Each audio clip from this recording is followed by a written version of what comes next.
everyone, 2024 is now near its end. This year can be summarized as the first half being very slow and rough, while the second half had a lot of content. Today I'm going to rank all the updates for 2024 based on my own opinion.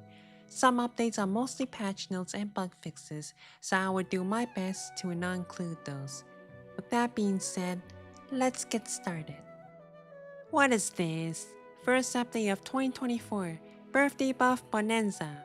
Most disappointing anniversary event if you ask me. Hey, at least it's a free override, but this isn't my style. D tier.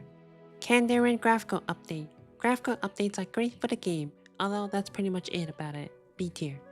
Wildywyrm flash events, replacing that old Wildywyrm boss. That's just an additional flash event. Nothing too flashy in my eyes. C tier.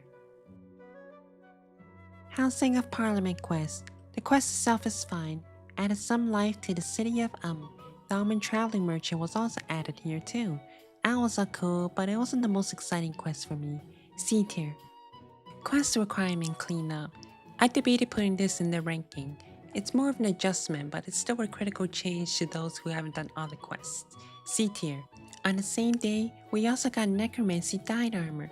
I'm not too much a fan of dyed PVM gear, but I know for a majority of people, that's pretty important to them. A tier. The combat update, the most revolutionary update in 2024. The update that finally made me go and say, I'm gonna become a content creator after hesitating for so long.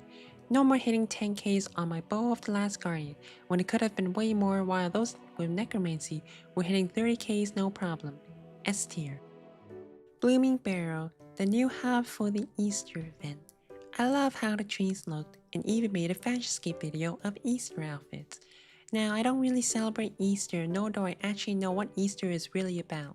Nevertheless, the amount of cosmetics we can purchase and the spring picnic outfit was awesome. I still use the trees at my fort because of how lovely they look. A tier. Ectoplasm Ritual. People have been asking this for a while, and it's about time they did it. A tier. Requiem of a Dragon quest. If I remember, this was the first thing released after a big uproar in April about the lack of a roadmap. Though I think it was greatly affected by this controversy, the quest itself had so much huge lore implications, and it wrapped up Warcap's storyline. Justice for Warcap, a new ring for Necromancy, and a new ritual site as well. A tier. Rellekka Graphical rework. Rellekka used to look so bad, but with the update, it looks awesome now. Even convinced me to make a Fashionscape showcase of Firemaking outfits. B tier. High contrast mode. Anything with accessibility is A+ in my book. I've seen some people use it and find it very useful. I just like to customize my highlight colors now. S tier. Osseous, a Necromancy locked moss, not my cup of tea. Pretty sure Osseous clapped my cheeks with that tail swipe numerous times. Another new Necromancy ring though. A tier. 2024 Pride event. A new quest with lots of cosmetics added in the game, overhead emotes, and more. I'm a supporter of more cosmetics in the game that are free. B tier. On the same day, we also got Ultra Plus graphics. I could barely tell the difference, and those with computers that can't handle it doesn't get much from this update. Good for my Fashionscape showcase videos, horrible for my computer when I'm in Lost Grove. C tier. Daemonheim Archaeology dig site. More Dragonkin lore is great. So much lore added in Daemonheim, which also included an amazing graphical update in the area. I uploaded a Fashionscape showcase called Polar Expeditionary Outfits, themed around the new area. The new skilling offhands for the Archaeology have been added too. A tier. The beach. Another beach event. It's gotten so boring at this point. I was very sad to see the new summer hub get cancelled, but I'm also excited to see what it will be next year. Either way, more cosmetics and old cosmetics return, which is great, but I still can't get the title shield buff. C tier. Hard and elite Underworld tasks. It's about time this happened for the city of I didn't really participate in them, but it was definitely needed. B tier. The Sanctum of Rebirth, the biggest PVM update this year. It was pretty fun, the quest to unlock it was hilarious. The first two boss fights were very fun. Hard mode Conjure was definitely more on the stressful side for me. One of the first few PvM bosses that took me many hours to even get one kill, and then the next kills took more hours to even get the second kill. I had a few moments where I felt like giving up until I finally found a way to deal with it and even made a guide on it. S tier. 110 mining and smithing update. Mostly just added new ores and new pickaxes and an introduction to primal bars and gear. B tier. The Phantom Guardian Conjure.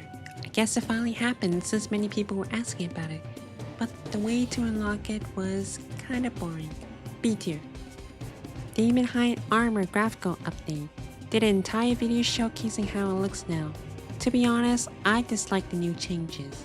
Since they only added retro primal armor and not the retro other versions, I have a disastrous keepsake Daemonheim armor. C tier. Out of the Devourer Quest. This quest was right before the big skilling boss update, which was awesome. So much lore and the dialogue I really enjoyed. A tier. The Gate of Elidinis. Runescape's second skilling boss that can be done solo. For the solo part, it's great, but once you've solved it, it became super repetitive. For a solo skilling boss, it's alright. B tier. Harvest Hollow.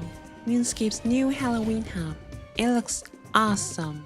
The outfits were mad to me, but the returning cosmetics are great. The little contest between the horsemen was interesting. But in my opinion, the best part of this event was the maze. It was super fun until I finally solved it and found my favorite path. Afterwards, it got repetitive and then it got boring.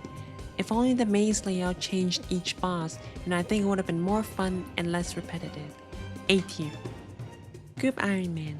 Not my cup of tea and I'm pretty hesitant about it. I don't even play Iron, but for a lot of people, this was super exciting to them.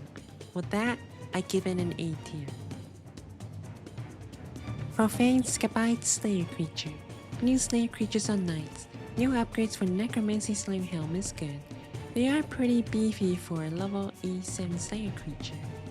I still wish today we could fight Dragon one day. B tier. Christmas Village.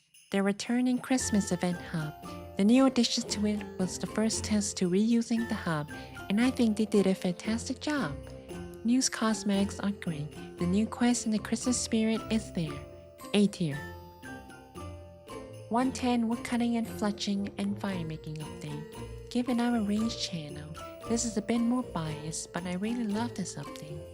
I did hear about the nerf with the primal arrows, and I do think they should at least address that to not be worse than a tier 50 method. The process in making a new hatchet and the Masterwork Bow was interesting. Sad the special attack got delayed, but that's maybe for the best. This update needed that re-tiering game jam update for me to give it a higher rank. B tier. Shooting Star Refresh.